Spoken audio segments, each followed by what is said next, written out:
വചനത്തിന്റെ വിത്ത് വിതയ്ക്കാൻ പോകാം, സ്നേഹത്തിന്റെ കതിരുകൾ കൊയ്യാൻ പോകാം. വചനത്തിന്റെ വിത്ത് വിതയ്ക്കാൻ പോകാം, സ്നേഹത്തിന്റെ കതിരുകൾ കൊയ്യാൻ പോകാം. കർത്താവായ യേശുക്രിസ്തുവിൻ്റെ നാമത്തിൽ എല്ലാ മാന്യ പ്രേക്ഷകർക്കും എൻ്റെ സ്നേഹവന്ദനം. ഇന്ന് പകൽക്കാലം നമുക്ക് ദൈവസന്നിധിയിലായിരിക്കുമ്പോൾ ഇന്നത്തെ ചിന്തയ്ക്കായിട്ട് ദൈവം നമ്മെക്കുറിച്ച് എന്തൊക്കെയോ ആഗ്രഹിക്കുമ്പോൾ ദൈവത്തിൻ്റെ ഒത്തിരി ആഗ്രഹങ്ങളും ഇഷ്ടങ്ങളൊക്കെ ഉണ്ട്. അത് നമ്മുടെ ജീവിതത്തിൽ നിറവേറപ്പെടണം.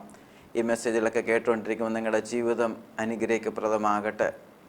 അതിനായിട്ട് ഞാൻ കർത്താവിനെ നന്ദിയോടെ സ്തുതിക്കുന്നു. കേൾക്കാൻ കടന്നുവന്ന ഓരോ പ്രിയമുള്ളവർക്കും കർത്താവ് യേശുക്രിസ്തു നാമത്തിലുള്ള ആ സ്നേഹത്തെ അറിയിക്കുന്നു. നമുക്ക് വളരെ സന്തോഷത്തോടെ ദൈവസന്നിധിയിലായിരിക്കാം. ഇന്ന് പകൽക്കാലം ചിന്തയ്ക്കായിട്ട് യെശയ്യാ പ്രവചനം 66:1 നമുക്കൊന്ന് വായിക്കാം. അവിടെ ഇങ്ങനെ വായിക്കാൻ കഴിയും: യഹോവ ഇപ്രകാരം അരുളി ചെയ്യുന്നു, സ്വർഗം എൻ്റെ സിംഹാസനവും ഭൂമി എൻ്റെ പാദപീഠവുമാകുന്നു. നിങ്ങൾ എനിക്ക് പണിയുന്ന ആലയം ഏതുവിധം, എൻ്റെ വിശ്രമസ്ഥലവുമേത്. പ്രിയമുള്ളവരെ, ദൈവം ആഗ്രഹിക്കുന്ന ഒരു ആലയത്തിൻ്റെ പണിയിലേക്കാണ് പുതിയ നിയമസഭയിൽ നിങ്ങളും ഞാനും ഒക്കെ കടന്നു വരുന്നത്. അപ്പോൾ അവിടെ ചോദിക്കുന്നു, നിങ്ങൾ പണിയുന്ന ഒരു ആലയം ഏതെന്ന് നമ്മൾ ചിന്തിക്കാൻ പോകുന്നു. എൻ്റെ വിശ്രമസ്ഥലം ഏത്? എൻ്റെ വിശ്രമസ്ഥലം ഏത് എന്ന് പറയുന്ന ദൈവം ആഗ്രഹിക്കുന്ന ദൈവത്തിൻ്റെ സഭയാണ്. എന്നാൽ നിങ്ങൾ എനിക്ക് പണിയുന്ന ആലയം ഏത് വിധം എന്ന് ചോദിക്കുമ്പോൾ, ആലയം നമ്മൾ പണിയുന്ന പോലെ നിങ്ങളും ഞാനും ദൈവത്തിൻ്റെ ആലയമാണ്. ദൈവത്തിൻ്റെ മന്ദിരമായിട്ട് ദൈവം പണിയാൻ ആഗ്രഹിക്കുക. അതുകൊണ്ട് കർത്താവ് ചോദിക്കുന്നു, നിങ്ങൾ എനിക്ക് പണിയുന്ന ആലയം ഏതു വിധം, എൻ്റെ വിശ്രാമ സ്ഥലവും ഇത്. വിശ്രാമസ്ഥലം ദൈവത്തിൻ്റെ പരിശുദ്ധാത്മ വസിക്കുന്ന ദൈവസഭയാണ്. അത് ശരിക്കും നമുക്ക് മനസ്സിലാക്കണമെങ്കിൽ 2 ദിനവൃത്താന്തം 7:11-12 വാക്യങ്ങൾ നമ്മളിങ്ങനെ വായിക്കുന്നു. ശലോമോൻ അവിടെ എന്താണ് ചെയ്തത് നമുക്ക് വായിക്കാൻ കഴിയും. അങ്ങനെ ശലോമോൻ യഹോവയുടെ ആലയവും രാജധാനിയും തീർത്ത് യഹോവയുടെ ആലയത്തിലും തൻ്റെ അരമനയിലും ഉണ്ടാക്കുവാൻ ശലോമോന് താല്പര്യമുണ്ടായിരുന്നതൊക്കെയും അവൻ എന്ത് ചെയ്തു? ശുഭമായി നിവർത്തിച്ചു. അതിൻ്റെ ശേഷം യഹോവ രാത്രിയിൽ ശലോമോന് പ്രത്യക്ഷനായി അവനോട് അരുളി ചെയ്തെന്തെന്നാൽ, ഞാൻ നിന്റെ പ്രാർത്ഥന കേട്ട് ഈ സ്ഥലം എനിക്ക് യാഗത്തിനുള്ള ആലയമായിട്ട് തിരഞ്ഞെടുത്തിരിക്കുന്നു. ശലോമോനോട് യഹോവയാം ദൈവം പറയുന്നത്, ഞാൻ നിന്റെ പ്രാർത്ഥന, ശലോമോനെ നിന്റെ പ്രാർത്ഥന കേട്ടിട്ട് ഈ സ്ഥലമുണ്ടല്ലോ എനിക്ക് യാഗത്തിനുള്ള ആലയമായിട്ട് തിരഞ്ഞെടുത്തിരിക്കുക. അങ്ങനെ ദൈവം തൻ്റെ ആലയമായിട്ട് പഴയ നിയമത്തിൽ തിരഞ്ഞെടുത്തു. അതിനകത്താണ് പലപ്പോഴും നമ്മളൊന്ന് പ്രാർത്ഥിക്കുന്നത്. അവിടെ ദൈവം ശലോമോൻ്റെ പ്രാർത്ഥനയ്ക്ക് കേട്ടിട്ട് പ്രാർത്ഥനയ്ക്ക് യാഗം കഴിക്കുന്ന സ്ഥലമായിട്ട് ദൈവത്തിൻ്റെ ആലയത്തെ തിരഞ്ഞെടുക്കും. ആ അതിൻ്റെ തന്നെ 15-16 വാക്യങ്ങളിലേക്ക് വരുമ്പോൾ ഇങ്ങനെ വായിക്കുന്നത്, ഈ സ്ഥലത്തു കഴിക്കുന്ന പ്രാർത്ഥനയ്ക്ക് എൻ്റെ കണ്ണ് തുറന്നിരിക്കുകയും എൻ്റെ ചെവി ശ്രദ്ധിച്ചിരിക്കുകയും ചെയ്യും. എൻ്റെ നാമം ഈ ആലയത്തിൽ എന്നേക്കും ഇരിക്കേണ്ടതിന് ഞാനിപ്പോൾ അതിനെ തിരഞ്ഞെടുത്ത് വിശുദ്ധീകരിച്ചു. എൻ്റെ ദൃഷ്ടിയും എൻ്റെ ഹൃദയവും എല്ലായ്പ്പോഴും ഇവിടെ ഇരിക്കും. എന്നെ കേൾക്കുന്ന പ്രിയമുള്ളവരെ, നാം ദൈവസന്നിധിയിലേക്ക് കടന്നു വരുമ്പോൾ, ദൈവത്തിൻ്റെ ആലയത്തിൽ കടന്നു വരുമ്പോൾ, നാം പ്രാർത്ഥിക്കാനിരിക്കുമ്പോൾ ശരിക്കും ശ്രദ്ധിക്കണം. അവിടെ യഹോവയാൻ ദൈവം പറയുന്നത് ഇന്നും അത് തന്നെയാണ് സംഭവിച്ചിട്ടുണ്ട്. എൻ്റെ കണ്ണ് തുറന്നിരിക്കുകയും എൻ്റെ ചെവി ശ്രദ്ധിച്ചിരിക്കുകയും ചെയ്യും. എൻ്റെ നാമം ഈ ആലയത്തിൽ എന്നേക്കും ഇരിക്കേണ്ട ഞാനിപ്പോൾ അതിനെ തിരഞ്ഞെടുത്തു. അപ്പോൾ ദൈവത്തിൻ്റെ ആലയത്തെ ദൈവം വിശുദ്ധീകരിച്ചിരിക്കുക. എൻ്റെ ദൃഷ്ടിയും എൻ്റെ ഹൃദയവും എല്ലായ്പ്പോഴും ഇവിടെ ഇരിക്കും. ദൈവത്തിൻ്റെ പഴയ നിയമത്തിലെ ആലയത്തിലെ. എന്നാൽ പുതിയ നിയമത്തിലേക്ക് വരുമ്പോൾ ദൈവം കണ്ടിരിക്കുന്ന ആലയമാകുന്ന നിങ്ങളും ഞാനും. അത് മനസ്സിലാക്കണം. 1 കൊരിന്ത്യർ ലേഖനം 3-ാം വാക്യങ്ങൾ ഇവിടെ പറഞ്ഞു, നിങ്ങൾ ദൈവത്തിൻ്റെ മന്ദിരമെന്നും ദൈവത്തിൻ്റെ ആത്മാവ് നിങ്ങളിൽ വസിക്കുന്നു എന്നും അറിയുന്നില്ലയോ? ദൈവത്തിൻ്റെ മന്ദിരം നശിപ്പിക്കുന്നവനെ ദൈവം നശിപ്പിക്കും. ദൈവത്തിൻ്റെ മന്ദിരം വിശുദ്ധമല്ലോ, നിങ്ങളും അങ്ങനെ തന്നെ. അന്ന് ശലോമോൻ്റെ ആലയത്തെ ദൈവം വിശുദ്ധീകരിച്ചു. ആ പ്രാർത്ഥനാ സ്ഥലത്തെ ദൈവം വിശുദ്ധീകരിച്ചു. ദൈവത്തിൻ്റെ എന്തു ചെയ്തു? ദൃഷ്ടിയും ഹൃദയവും ഇരിക്കുന്ന സ്ഥലം ദൈവത്തിൻ്റെ ആരാധന ആലയം. അവിടെ ദൈവം പറയും, ഇവിടെ പറയുന്നു മന്ദിരമായിരിക്കുന്ന നിങ്ങൾ ദൈവത്തിൻ്റെ മന്ദിരമെന്നും ദൈവത്തിൻ്റെ ആത്മാവ് നിങ്ങളിൽ വസിക്കുന്നു എന്നും അറിയുന്നു. എന്നെ കേൾക്കുന്ന പ്രിയമുള്ളവരെ, ഇന്ന് പകൽക്കാലം ദൈവത്തിൻ്റെ പരിശുദ്ധാത്മാവിന് വസിക്കുവാനുള്ള മന്ദിരമാക്കി ദൈവം നമ്മെ കണ്ടിരിക്കുമ്പോൾ ആ ദൈവത്തിൻ്റെ മന്ദിരം നശിപ്പിക്കുന്നവന് ദൈവം നശിപ്പിക്കുന്നു.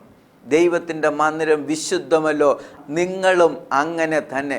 എന്നെ കേൾക്കുന്ന പ്രിയമുള്ളവരെ, ദൈവത്തിൻ്റെ പരിശുദ്ധാത്മാവിന് വസിക്കുവാനുള്ള മന്ദിരമായിട്ട് ദൈവം നമ്മെ കണ്ടിരിക്കുക. ആ പണിയാണ് നടക്കുന്നത്. ഈ നാളുകളിൽ ദൈവം അങ്ങനെ പണിഞ്ഞു കൊടുക്കും. എന്നാൽ ദൈവത്തിൻ്റെ വിശ്രാമസ്ഥലം, നിങ്ങളെനിക്ക് പണിയുന്ന ആലയം ഏതുവിധം, നിങ്ങളെനിക്ക് ഒരുക്കുന്ന വിശ്രാമസ്ഥലം. ഇനി വിശ്രാമസ്ഥലം ഏതെന്ന് നോക്കാം. പുതിയ നിയമത്തിൽ വിശ്രാമസ്ഥലം ഏതാണ്? പുതിയ നിയമസഭയുടെ പണി എങ്ങനെ ദൈവം നടക്കുക? മത്തായിയുടെ സുവിശേഷം 16-ാം അധ്യായം അതിൻ്റെ 13 തൊട്ട് 19 വാക്യങ്ങൾ നമുക്ക് ഇങ്ങനെ വായിക്കാൻ കഴിയും. യേശു ഫിലിപ്പിൻ്റെ കരിശുരയുടെ ദേശത്തെത്തിയ ശേഷം തൻ്റെ ശിഷ്യന്മാരോട്, ജനങ്ങൾ മനുഷ്യപുത്രനെ ആരെന്ന് പറയുന്നു എന്ന് ചോദിച്ചു. ചിലർ യോഹന്നാൻ സ്നാപകനെന്നും മറ്റു ചിലർ ഏലിയാവെന്നും വേറെ ചിലർ യെരമ്യാവോ പ്രവാചകന്മാരിൽ ഒരുത്തനോ എന്ന് പറയുന്നു എന്ന് അവർ പറഞ്ഞു.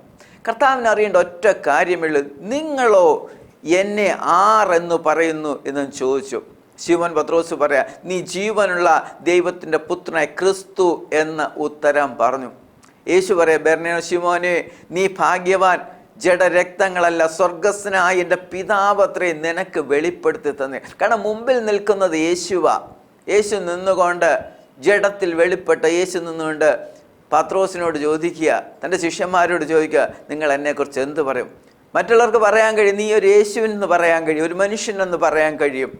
പക്ഷേ പത്രോസ് പറയാം, നീ ജീവനുള്ള ദൈവത്തിൻ്റെ പുത്രനായ ക്രിസ്തുവാകുന്നു. അപ്പോൾ യേശു കർത്താവ് പത്രോസിനോട് പറയുന്നു, ഇത് നിനക്ക് വെളിപ്പെടുത്തുന്ന ജഡരക്തങ്ങൾ എൻ്റെ സ്വർഗസ്വനായ പിതാവ്. അപ്പോൾ പിതാവ് വെളിപ്പെടുത്തി കൊടുത്തപ്പോൾ ആത്മാവിലുള്ള യേശുവിനെ, ആത്മാവിലുള്ള ദൈവത്തിൻ്റെ പുത്രനായ ക്രിസ്തുവിനെ പത്രോസ് കാണുവാനായിട്ട് ഇടയ്ക്ക്. അപ്പോൾ പറയുക, നീ ഭാഗ്യവാൻ.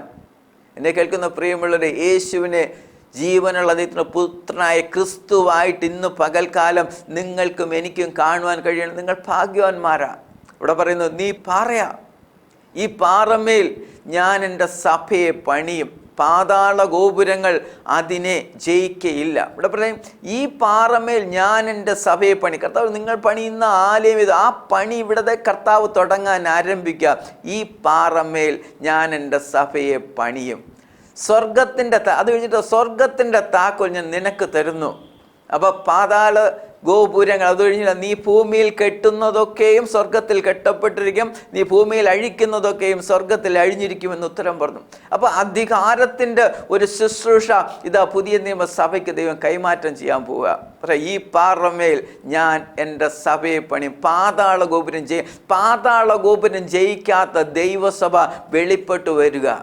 ഈ നാളുകളിൽ, കഴിഞ്ഞ നാളിൽ ദുഷ്ടനായ എവിടെയെങ്കിലുമൊക്കെ കരം വെച്ചുവെങ്കിൽ ഇന്ന് പകൽക്കാലം ഓർത്തുകൊള്ളണം. എന്നെ കേൾക്കുന്ന പ്രിയമുള്ള, പാതാള ഗോപുരം ജയിക്കാത്ത ദൈവസഭ ഈ നാളിൽ എഴുന്നേൽക്കാൻ പോവുക. ഒരു അന്ത്യകാലത്തിലേക്ക് എത്തിക്കൊണ്ടിരിക്കുമ്പോൾ എന്നെ കേൾക്കുന്ന പ്രിയമുള്ള നിങ്ങളോട് പറയും, ഒരു ഉറപ്പോടുകൂടി ധൈര്യത്തോടുകൂടി ക്രിസ്തുവാകുന്ന പാറമേൽ അടിസ്ഥാനമിട്ട് പണി തുടങ്ങണം. ഇവിടെ നിങ്ങൾ എനിക്ക് പണിയുന്ന ആലയം ഏതുവിധം, നമ്മളുടെ പണിയെടുക്കുന്നു. വിശ്രാമസ്ഥലമാകുന്ന ദൈവത്തിൻ്റെ വിശ്രാമസ്ഥലം സഭയുടെ പണി ദൈവം ചെയ്യാൻ പോവുക. അതുകൊണ്ട് ഈ കാലഘട്ടത്തിൽ വളരെ ഒരുക്കത്തോടുകൂടി ആലയത്തിന് പുറത്തല്ല, നിങ്ങൾ ആലയത്തിനകത്തേക്ക് വരണം. കാരണം പലപ്പോഴും അത്ഭുതങ്ങൾ നടക്കുന്നു, അടയാളങ്ങൾ നടക്കുന്നു, വീര്യപ്രവൃത്തികളൊക്കെ നടക്കുന്നു. എന്നെ കേൾക്കുന്ന പ്രിയമുള്ളവരെ, എന്തിനാ ഇത് ചെയ്യുന്ന? ആലയത്തിനകത്തേക്ക് കയറി വരുവാൻ. ഈ നാളുകളിൽ ആലയത്തിൻ്റെ വാതിലുകൾ തുറന്നിടട്ടെ. സകല ആലയത്തിൻ്റെ വാതിൽ അവിടെ നിന്ന് എൻ്റെ ആലയം സകല ജാതികൾക്കുള്ള പ്രാർത്ഥനാലയം എന്ന് വിളിക്കപ്പെടും. യെശയ്യാവ് പറയാ, എന്നെ കേൾക്കുന്ന പ്രിയമുള്ളവരെ, ആലയത്തിൻ്റെ വാതിലുകൾ അടച്ചിടരുതേ, ആലയത്തിൻ്റെ വാതിലുകൾ തുറന്നിടട്ടെ. സകല ജാതികളും അതിനകത്തേക്ക് എരച്ചു കയറും പോലെ ഈ കാലഘട്ടത്തിൽ കയറുവാൻ തോക്കണം. ദൈവദാസന്മാരെ, അഭിഷിക്തന്മാരെ, നിങ്ങളുടെ ആലയത്തിൻ്റെ വാതിൽ തുറന്നിടുക. അപ്പോസ്തല പ്രവൃത്തികൾ 2:43 തൊട്ട് 47 വരെയുള്ള വാക്യങ്ങൾ ഇങ്ങനെ വായിക്കാം. എല്ലാവർക്കും ഭയമായി അപ്പോസ്തലന്മാരാൽ ഏറിയ അത്ഭുതങ്ങളും അടയാളങ്ങളും നടന്നു. വിശ്വസിച്ചവർ എല്ലാവരും ഒരുമിച്ചിരുന്ന് സകലവും പൊതുവക എന്നെണ്ണുകയും ജന്മഭൂമികളും വസ്തുക്കളും വിറ്റ് അവനവന് ആവശ്യമുള്ളതുപോലെ എല്ലാവർക്കും പങ്കിടുകയും. അത് കഴിഞ്ഞിട്ട് പറയാ, അവർ ഒരു മനപ്പെട്ട് ദിനം പ്രതി ദേവാലയത്തിൽ കൂടി വരികയും വീട്ടിൽ അപ്പം നുറുക്കിക്കൊണ്ട് ഉല്ലാസവും ഹൃദയ പരമാർത്ഥതയും കൊണ്ട് ഭക്ഷണം കഴിക്കുകയും ദൈവത്തെ സ്തുതിക്കുകയും സകല ജനത്തിൻ്റെയും കൃപ അനുഭവിക്കുകയും ചെയ്തു. അത് കഴിഞ്ഞിട്ട് പറയാ, കർത്താവ് രക്ഷിക്കപ്പെടുന്നവരെ ദിനം പ്രതി സഭയോട് ചേർത്തുകൊണ്ടിരിക്കുന്നു. അവിടെ പറഞ്ഞു, കർത്താവ് പറഞ്ഞു, ഈ പാറമേൽ ഞാൻ എൻ്റെ സഭയെ പണിയും. കർത്താവിൻ്റെ സഭയുടെ പണിയുടെ വിശേഷം കർത്താവ് പറഞ്ഞു, കർത്താവ് രക്ഷിക്കപ്പെടുന്നവരെന്ത് ചെയ്യും? ദിനം പ്രതി സഭയോട് ചേർത്തുകൊണ്ടിരിക്കും. അതാ ഈ കാലത്ത് നടക്കേണ്ടത്. ദൈവം സഭയിൽ ദിനം പ്രതി ആത്മാക്കളെ ചേർത്തു. അപ്പം നമുക്ക് ചെയ്യേണ്ടതിൽ ഈ സുവിശേഷം പറഞ്ഞാൽ മതി, ഈ യേശുവിനെ കുറിച്ച് പറഞ്ഞാൽ മതി, ഈ സദ്വർത്തമാനം പറഞ്ഞാൽ മതി, ഈ രക്ഷയുടെ സന്തോഷം ജനത്തിനൊന്ന് വിളമ്പിയാൽ മതി. ആലയത്തിൻ്റെ വാതിൽ തുറന്നു കിടക്കുന്നുവെങ്കിൽ എൻ്റെ ആലയം സകല ജാതികൾക്കുമുള്ള പ്രാർത്ഥനാലയം വിളിക്കപ്പെടുന്നു പറഞ്ഞതുപോലെ നമ്മുടെ നാടുകളിലെല്ലാം, നമ്മുടെ ദേശങ്ങളിലെല്ലാം, സകല പ്രാദേശിക സഭകളിലും സാർവദേശിക സഭകളിലും ആത്മാക്കളെ കൊണ്ട് ദൈവം ജനത്തെ നിറയ്ക്കുവാൻ കർത്താവ് ശക്തനാ. കാരണം പറഞ്ഞത് യേശുവ, ഈ പാറമേൽ ഞാൻ എൻ്റെ സഭ. കർത്താവിൻ്റെ പണി നടക്കാം. നമ്മൾ ചെയ്യേണ്ട പണി എന്താ? നമ്മുടെ പരിശുദ്ധാത്മാവ് നമ്മുടെ മേൽ പണിയെന്ന്, ദൈവത്തിൻ്റെ പരിശുദ്ധ വസിക്കുന്ന മന്ദിരമായിട്ട് സഭയുടെ പണി നടക്കുമ്പോൾ നമ്മുടെ ആലയത്തിൻ്റെ പണി നടക്കുക.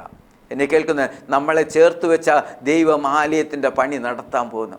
ഒരു കല്ലിനോട് ഒരു കല്ല് ചേർത്ത് വെച്ചത്രേ പുതിയ നിയമ ദൈവസഭയുടെ പണി നടക്കുന്നത്. ചേർന്നിരിക്കാനായിട്ട് കഴിയുമോ? താഴ്ന്നിരിക്കാനായിട്ട് കഴിയുമോ? ഒരു കല്ലിനോട് ഒറ്റൊരു കല്ല് ചേർത്ത് വെക്കണ സ്നേഹം കൊണ്ട് ഉറപ്പിക്കണം. പ്രിയമുള്ളവരെ, എന്നെ കേൾക്കുന്ന പ്രിയമുള്ളവരെ, പുതിയ ദൈവത്തിൻ്റെ ശരീരമാകുന്ന സഭ വളർന്നു വരണമെങ്കിൽ സഭയ്ക്കകത്ത് നമ്മൾ ഒരു മനസ്സോടെ താഴ്മയോട് അന്യോന്യം കീഴ്പ്പെട്ടിരിക്കുമെങ്കിൽ നിശ്ചയമായിട്ടും ദൈവം ആഗ്രഹിക്കുന്ന ജീവനുള്ള ദൈവത്തിൻ്റെ സഭ, പാതാള ഗോപുരത്തെ ജയിക്കാത്ത സഭ വെളിപ്പെട്ട് വരും. ഇനി സഭയ്ക്കകത്ത് നടക്കേണ്ട അതിപ്രധാനമായൊരു കാര്യം പൗലോസ് അപ്പോസ്തലൻ തിമോഥെയോസിനോട് വ്യക്തമായിട്ട് പറഞ്ഞു. അവിടെ പറയും, 1 തിമോത്തി അതിൻ്റെ 3:14 തൊട്ട് 16 വരെയുള്ള വാക്യങ്ങൾ ഇങ്ങനെ വായിക്കുന്നു. ഞാൻ വേഗത്തിൽ നിന്റെ അടുക്കൽ വരും എന്ന് ആശിക്കുന്നു. താമസിച്ചു പോയാലോ? സത്യത്തിൻ്റെ തൂണും അടിസ്ഥാനവുമായി ജീവനുള്ള ദൈവത്തിൻ്റെ സഭയാകുന്ന ദൈവാലയത്തിൽ നടക്കേണ്ടത് എങ്ങനെയെന്ന് അറിയേണ്ടതിന് ഇത് എഴുതുന്നു. അപ്പോൾ ജീവനുള്ള ദൈവത്തിൻ്റെ പുതിയ നിയമസഭയിൽ നടക്കേണ്ട 6 കാര്യങ്ങളെ പൗലോസ് അപ്പോസ്തലൻ തിമോഥെയോസിനോട് കുറിച്ച് കൊടുക്കുക. അതിനകത്ത് 1, അവൻ ജഡത്തിൽ വെളിപ്പെട്ടു. 2, ആത്മാവിൽ നീതീകരിക്കപ്പെട്ടു. 3, ദൂതന്മാർക്ക് പ്രത്യക്ഷനായി. 4, ജാതികളുടെ ഇടയിൽ പ്രസംഗിക്കപ്പെട്ടു. 5, ലോകത്തിൽ വിശ്വസിക്കപ്പെട്ടു. 6, തേജസ്സിൽ എടുക്കപ്പെട്ടു. എന്നെ കേൾക്കുന്ന പ്രിയമുള്ളവരെ, യോഹന്നാന്റെ സുവിശേഷം വായിക്കുമ്പോൾ അതിൻ്റെ 1:14 ഇങ്ങനെ വായിക്കുന്നു, അവൻ വചനം ജഡമായി തീർന്നു, കൃപയും സത്യവും നിറഞ്ഞവനായി നമ്മുടെ ഇടയിൽ പാർത്തു. യേശു ജഡത്തിൽ വെളിപ്പെട്ടു. അന്ന് ഒരു ജഡത്തിൽ വെളിപ്പെട്ട യേശു ഇന്ന് നിങ്ങളിലും എന്നിലും വെളിപ്പെടും. ഈ സഭയ്ക്കകത്തിരിക്കുന്ന വ്യക്തി ജീവിതങ്ങളുടെ അകത്ത് യേശു വെളിപ്പെട്ടു വരണം. 1, യേശു ജഡത്തിൽ വെളിപ്പെട്ടു എന്ന് വിശ്വസിക്കണം. 2, നിങ്ങളിലും എന്നിലും ക്രിസ്തു വെളിപ്പെട്ടു വരണം. സഭയ്ക്കകത്ത് നടക്കേണ്ട കാര്യം. 2ാമത് പറയുന്നു, ആത്മാവിൽ നീതീകരിക്കപ്പെട്ടു. എപ്പോഴാണ് നീതീകരിക്കപ്പെട്ടത്? താൻ യോഹന്നാൻ്റെ കൈക്കീഴിൽ സ്നാനപ്പെടുവാൻ യേശു കർത്താവ് നിൽക്കുക. സ്നാനപ്പെട്ട് കഴിഞ്ഞപ്പോൾ പ്രാവുന്നതുപോലെ ആത്മാവ് തൻ്റെ മേൽ വന്നു. ഇവൻ എൻ്റെ പ്രിയപുത്രൻ, ഇവനിൽ ഞാൻ പ്രസാദിച്ചിരിക്കുന്നു. ആത്മാവിനാൽ നീതീകരിക്കപ്പെട്ട യേശു. എൻ്റെ കർത്താവ് അങ്ങനെ യോഹന്നാൻ്റെ കൈക്കീഴിൽ സ്നാനപ്പെട്ടുവെങ്കിൽ പ്രിയമുള്ളവരെ, നിങ്ങളും ഞാനും സ്നാനത്തിന് എന്താ മടിച്ചു നിൽക്കുന്നത്? പകൽക്കാലം ദൈവാത്മാവിൽ പറഞ്ഞു സ്നാനപ്പെടുവാൻ കഴിഞ്ഞ വർഷവും ഒരവസരം കിട്ടിയില്ലെങ്കിൽ പുതുവർഷക്കാലത്തിൽ കർത്താവ് കാണിച്ച കൽപ്പന പോലെ സകലവും നീതിയും നിവർത്തിയാകുവാൻ കർത്താവ് കാണിച്ചതുപോലെ സ്നാനപ്പെടാൻ നമുക്ക് കഴിയും. തീരുമാനങ്ങൾ എടുത്താട്ടെ. 3, ദൂതന്മാർക്ക് അനേക സാഹചര്യങ്ങളിൽ യേശു കർത്താവ് ദൂതന്മാരുടെ മുന്നിൽ പ്രത്യക്ഷനായി. പിശാചിനാൽ പരീക്ഷിക്കപ്പെടേണ്ടതിന് ആത്മാവ് 40 ദിവസം ഭക്ഷണം വെടിഞ്ഞ് ഉപവസിച്ച് പ്രാർത്ഥിച്ചു കഴിഞ്ഞപ്പോൾ ദൈവത്തിൻ്റെ ആത്മാവ് യേശുവിനെ മരുഭൂമിയിലേക്ക് നടത്തി. അവന് പിശാചിൻ്റെ പരീക്ഷകളെല്ലാം എൻ്റെ കർത്താവ് ജയിച്ചു കഴിഞ്ഞപ്പോൾ ദൂതന്മാർ ഇറങ്ങി വന്ന് യേശുവിനെ ആശ്വസിപ്പിക്കാൻ തക്കവണ്ണം പ്രാണവേദനയിലായി യേശു കർത്താവ് ഗെത്സമനയിൽ ഇരിക്കുമ്പോഴും ദൂതന്മാർ വന്ന് യേശുവിനെ പ്രത്യക്ഷപ്പെട്ട് ആശ്വസിപ്പിക്കുന്ന കാണുവാൻ കഴിയും.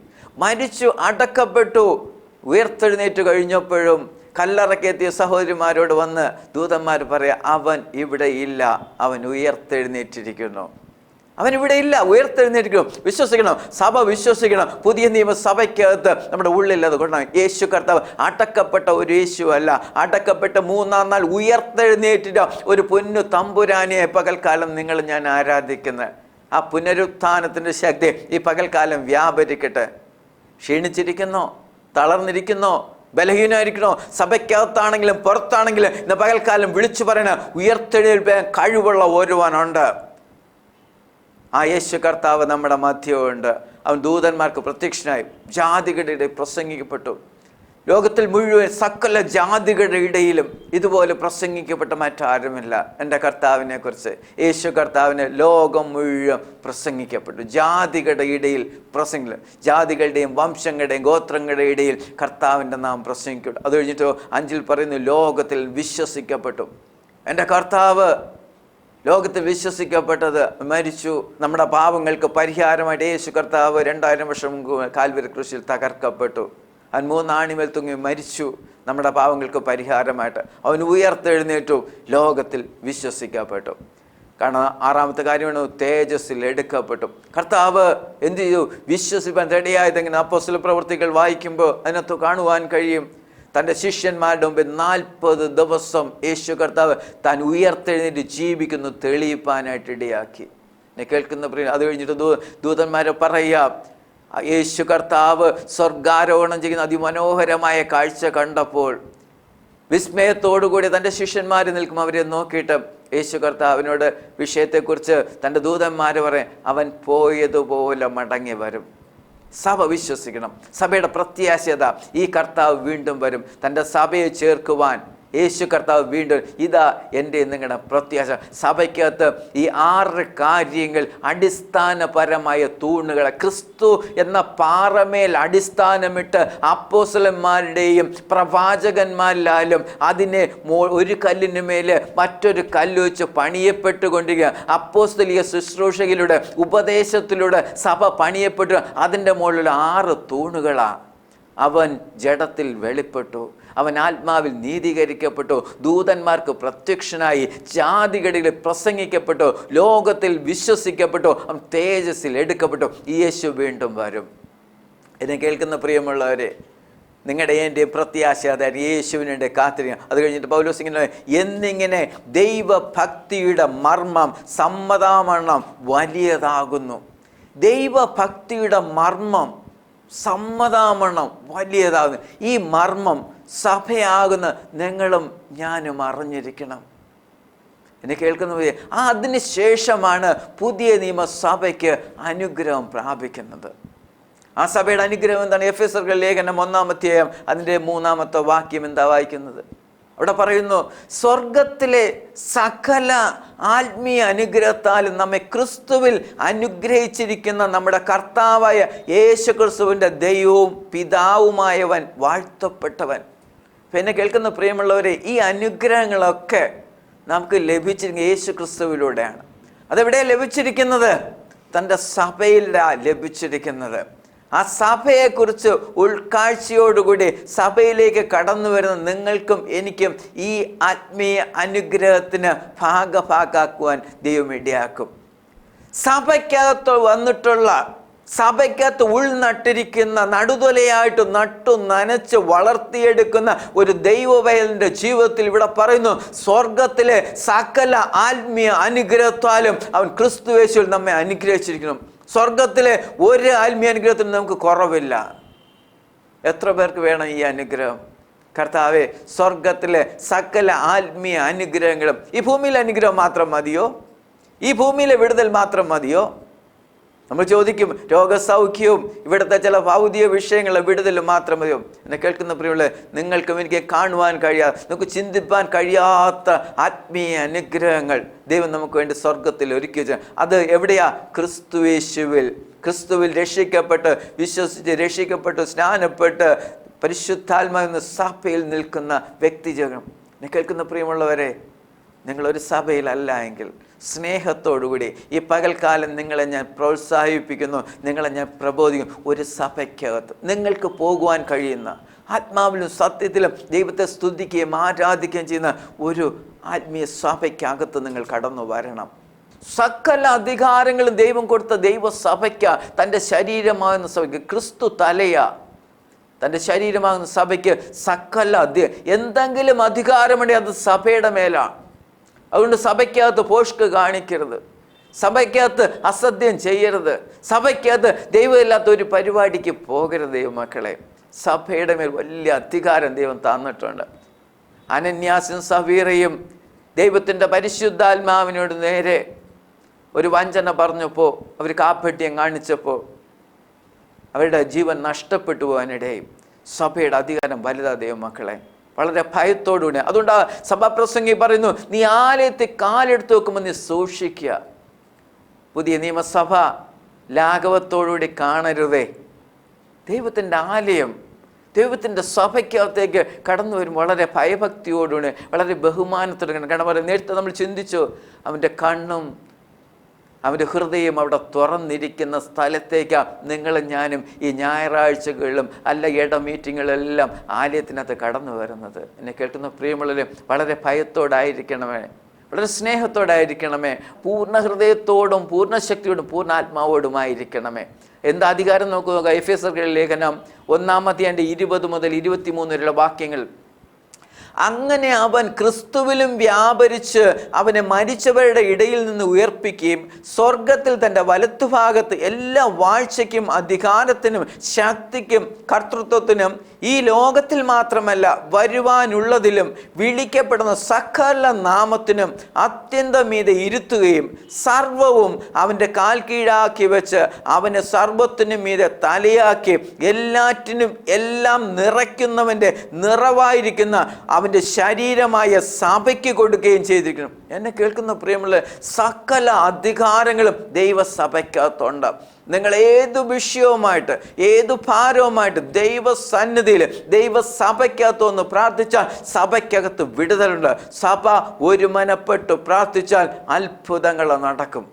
സഭ ഒരുമനപ്പെട്ട് പ്രാർത്ഥിച്ചാൽ അതിശയങ്ങൾ നടക്കും. സഭ ഒരുമനപ്പെട്ട് പ്രാർത്ഥിച്ചാൽ വീര്യപ്രവർത്തികൾ ഇന്നും നടക്കും. അപ്പോസ്തലന്മാരൊക്കെ പ്രാർത്ഥിച്ച് എന്തെല്ലാം അത്ഭുതങ്ങൾ ചെയ്തു. ഇന്നും അത്ഭുതത്തിന് കുറവില്ല. എന്നെ കേൾക്കുന്ന പ്രിയമുള്ളവരെ, സഭയുടെ മേൽ തന്നിരിക്കുന്ന അധികാരം നിങ്ങൾക്കും എനിക്കും ദൈവം തന്നിട്ടുണ്ട്. പിന്നെ സഭയെക്കുറിച്ച് എന്താ പറയുക? സഭ വിശുദ്ധയായിരിക്കണം. എഫേസ്യർ ലേഖനം 5-ാം അധ്യായത്തിൻ്റെ 26-27 വാക്യങ്ങൾ. അവൻ അവളെ വചനത്തോടു കൂടിയ ജലസ്നാനത്താൽ വെടിപ്പാക്കി വിശുദ്ധീകരിക്കേണ്ടതിനും കറ, ചുളുക്കം മുതലായ ഒന്നുമില്ലാതെ സഭയെ ശുദ്ധയും നിഷ്കളങ്കയുമായി തനിക്ക് തന്നെ തേജസ്സോടെ മുൻനിർത്തേണ്ട തന്നെത്താൻ അവൾക്ക് വേണ്ടി ഏൽപ്പിച്ചു. തന്നെത്താൻ യേശു കർത്താവ് സഭയ്ക്ക് വേണ്ടി ഏൽപ്പിച്ചു കൊടുത്തു. തൻ്റെ അവസാനത്തുള്ളി ചോരയും വീട്ടിൽ തൻ്റെ സഭയാകുന്ന കാന്തയാകുന്ന കുഞ്ഞ് നേടുവാനാണ് ദൈവം ചെയ്തത്. നിങ്ങൾക്ക് ഒരു കറയും ചുളുക്കവുമില്ലാത്ത ആ സഭയെ എടുക്കുവാനായിരിക്കും കർത്താവ് വീണ്ടും വരുന്നത്. എന്നെ കേൾക്കുന്ന പ്രിയമുള്ളവരെ, അങ്ങനെയാണെങ്കിൽ നിങ്ങളും ഞാനും ഈ നാളിൽ കറയും ചുളുക്കുമില്ലാത്തവരായിരിക്കണം. ആ സഭയ്ക്കകത്ത് എന്ത് ചെയ്യണം? നമ്മൾ കീഴ്പ്പെട്ടിരിക്കാനായിട്ട് പഠിക്കണം. എബ്രായർക്ക് ലേഖനം 13-ാം അധ്യായത്തിൻ്റെ 17 ഇങ്ങനെ വായിക്കണം. നിങ്ങളെ നടത്തുന്നവരെ അനുസരിച്ച് കീഴടങ്ങിയിരിപ്പീൻ, അവർക്ക് കണക്ക് ബോധിപ്പിക്കേണ്ടവരെന്നവരാകിയാൽ നിങ്ങളുടെ ആത്മാക്കൾക്ക് വേണ്ടി ജാഗരിച്ചിരിക്കുന്നു. ഇത് അവർ ഞരങ്ങിക്കൊണ്ടല്ല സന്തോഷത്തോടെ ചെയ്യുവാൻ ഇടവരുത്തുവിൻ, അല്ല ഞാൻ നിങ്ങൾക്ക് നന്നല്ല. ദൈവസന്നിധിയിൽ താഴ്മയോടെ ഇരുന്നിട്ട് ദൈവദാസന്മാരും അഭിഷേകരും നിങ്ങൾക്ക് വേണ്ടി പ്രാർത്ഥിപ്പാൻ കടപ്പെട്ടവരാ. അതവര് കൊണ്ട് ഞരങ്ങിക്കൊണ്ട് ചെയ്യാൻ ഇടയാക്കേണ്ട, അവർ സന്തോഷത്തോടെ ചെയ്യാൻ ദൈവം ഇടയാക്കണം. എന്നെ കേൾക്കുന്ന പ്രിയമുള്ളവരെ, ഇന്ന് പകൽക്കാലം ഈ ഒരു സഭയിൽ നിങ്ങളല്ല എങ്കിൽ എത്രയും പെട്ടെന്നൊരു സഭയ്ക്കകത്ത് നിങ്ങൾ കടന്നു വരണം. ദൈവത്തെ സ്തുതിക്കണം, ദൈവത്തെ ആരാധിക്കണം. സകല സ്വർഗത്തിലെ ആത്മീയാനുഗ്രഹത്താലും ദൈവം നമ്മെ നിറച്ചിട്ടുണ്ട്. സഭയെക്കുറിച്ചൊരു വെളിപ്പാട് ഇന്ന് പകൽക്കാലം കിട്ടണം. കാരണം ജീവനുള്ള ദൈവത്തിൻ്റെ സഭ, ആ ക്രിസ്തു എന്ന പാറമേൽ അടിസ്ഥാനമിട്ട ദൈവസഭ, ആ സഭയ്ക്കകത്ത് വന്ന് സകല ആത്മീയാനുഗ്രഹത്തെ ദൈവം നിങ്ങളെ നിറയ്ക്കുമാറട്ടെ. ഇന്നത്തെ ഈ മെസ്സേജിന് മുന്നിൽ ശ്രദ്ധയോടെ കിടന്ന് നിങ്ങൾക്കായിട്ട് സ്തോത്രം. നിങ്ങളുടെ ജീവിതത്തെ മാറ്റി മറിച്ചുവെങ്കിൽ ദൈവത്തെ ഞാൻ നന്ദിയോടെ സ്തുതിക്കും. ഒരല്പസമയം നമുക്ക് ദൈവത്തോട് പ്രാർത്ഥിക്കാം. യേശു കർത്താവെ, നന്ദിയോടെ ഞങ്ങളങ്ങെ വാഴ്ത്തുന്നു, സ്തുതിക്കുന്നു. ദൈവം ചെയ്തെല്ലാ നന്മകൾക്കായിട്ടും നന്ദി. കർത്താവെ, അങ്ങ് സഭയെക്കുറിച്ചൊരു കാഴ്ചപ്പാട് ഞങ്ങൾക്ക് തന്നതിനായിട്ട് സ്തോത്രം. ഈ നാളുകളിൽ കർത്താവെ ആ തീക്ഷ്ണതയും എരിവും ഞങ്ങൾക്ക് വേണം കർത്താവെ. ഈ കേട്ട പ്രിയ മക്കളെ കർത്താവിൻ്റെ കരുത്തിൽ ഏൽപ്പിക്കുന്നു. ഒരു സഭയിലും കടന്നു പോകാത്ത ആരെങ്കിലും ഉണ്ടെങ്കിൽ അവരുടെ മേൽ ദൈവമേ ഒരത്ഭുതം ചെയ്യണമേ. ഒരു സഭയിൽ കടന്നു പോകാൻ തക്കവണ്ണം പ്രിയമുള്ളവരെ ദൈവം ഇടയാക്കണമേ എന്ന് പ്രാർത്ഥിക്കുന്നു. ഇവരുടെ ജീവിതത്തിൽ ദൈവം വലിയവ ചെയ്യണം. ക്രിസ്തു ആകുന്ന പാറമേൽ അടിസ്ഥാനമിട്ട് സഭ പണിതുകൊണ്ടിരിക്കും ഈ നാളുകളിൽ. പ്രിയമുള്ളവർ കർത്താവെ, രോഗസൗഖ്യത്തിൻ്റെ പുറമേ മാത്രമല്ല അതിൻ്റെ മേലും അതിനേക്കാളുപരിയായിട്ട് നിത്യത വരെയും പിൻപറ്റുന്ന ആത്മീയാനുഗ്രഹം പ്രാപിപ്പാൻ ദൈവം ഇടയാക്കണം. ഇന്ന് പകൽക്കാലം ഈ പ്രിയമുള്ളവർക്ക് വേണ്ടിയും പ്രാർത്ഥിക്കുന്നു. രോഗത്താൽ ഭാരപ്പെടുന്ന വ്യക്തി ജീവിതങ്ങളുണ്ടെങ്കിൽ യേശു കർത്താവെ അവർ പൂർണ്ണമായിട്ട് ഇപ്പോൾ തന്നെ അവിടെ തൊട്ട് സൗഖ്യമാക്കണം. യേശുവിൻ്റെ ആണിപ്പഴുള്ള കരം ഈ പ്രിയമക്കളുടെ മേൽ വെക്കണമേ എന്നെല്ലാം പ്രാർത്ഥിക്കുന്നു. പരിശുദ്ധ പിതാവേ, പൂർണ്ണ സൗഖ്യം വിടുതലും കൂടെ മാനസികമായി ഭാരപ്പെടുന്ന പ്രയാസപ്പെടുന്നവർക്ക് യേശുവിൻ്റെ സമാധാനം കൊണ്ട് നിറയ്ക്കണമേ എന്ന് പ്രാർത്ഥിക്കുന്നപ്പ. ബുദ്ധിമുട്ട് അനുഭവിക്കുന്നവരുടെ മേൽ ദൈവത്തിൻ്റെ കരം ചലിക്കണമേ കർത്താവെ. എല്ലാ ദൈവദാസന്മാർക്കായിട്ട് അഭിഷിക്തന്മാർക്കായിട്ടും നന്ദി കർത്താവെ. ഇത്രത്തോളം സമയം ദൈവസന്നിധിയിലായിരിക്കാൻ ദൈവം സഹായിച്ച കൃപയ്ക്കായിട്ട് നന്ദി പറയുന്നപ്പ. ഞങ്ങളോട് മനസ്സലിയണമേ. ഈ പ്രിയമുള്ള മക്കളോട് മനസ്സലിഞ്ഞ് കരുണ തോന്നണമേ പ്രാർത്ഥിക്കുന്നു. ഇവർക്കതൊരു അനുഗ്രഹമായിട്ട് മാറട്ടെ. അവിടെ നിന്ന് ചെയ്യുന്ന കൃപയ്ക്കായി സ്തോത്രം. പ്രാർത്ഥന കേട്ടിരിക്കുക സ്തോത്രം. യേശുവിൻ നാമത്തിൽ തന്നെ ആമേൻ. എന്നെ കേൾക്കുന്ന പ്രിയമുള്ളവരെ, കഴിഞ്ഞ നാളുകളിലും ദൈവം സമൃദ്ധമായിട്ട് അനുഗ്രഹിച്ചതിനായിട്ട് സ്തോത്രം. തുടർന്നും നിങ്ങൾക്ക് നിങ്ങളുടെ ആവശ്യങ്ങൾ താഴെ കാണുന്ന ടെലിഫോൺ നമ്പറിൽ നിങ്ങൾക്ക് വിളിക്കാം. എപ്പോഴെങ്കിലും നിങ്ങൾക്ക് വിളിക്കാനുള്ള സ്വാതന്ത്ര്യമുണ്ട്. ദൈവം നിങ്ങളെ സമൃദ്ധമായിട്ട് അനുഗ്രഹിക്കും. നിശ്ചയമായിട്ട് നമുക്ക് കർത്താവിൻ്റെ കരത്തിൽ അനുഗ്രഹിക്കപ്പെട്ടവരായിട്ടിരിക്കുവാൻ വിടുതലും സൗഖ്യവും പ്രാപിച്ച് നിത്യത ഒരേയും പിൻപറ്റി കർത്താവിൻ്റെ വരവിൽ ഞാൻ ഒന്നിച്ച് കാണുവാൻ തക്കണം സ്വർഗം ഇടയാക്കണം. ആ വിഷയത്തിന് നിങ്ങൾക്ക് ദൈവത്തോട് പ്രാർത്ഥിക്കാം. നിങ്ങളുടെ ഏത് ആവശ്യത്തിന് എപ്പോൾ വേണമെങ്കിലും നിങ്ങൾക്ക് വിളിക്കാം. നിങ്ങൾക്ക് വേണ്ടി ആത്മാർത്ഥമായിട്ട് ഞാൻ പ്രാർത്ഥിക്കാം. കർത്താവ് നിങ്ങളെ സമൃദ്ധമായിട്ട് അനുഗ്രഹിക്കട്ടെ. God bless you.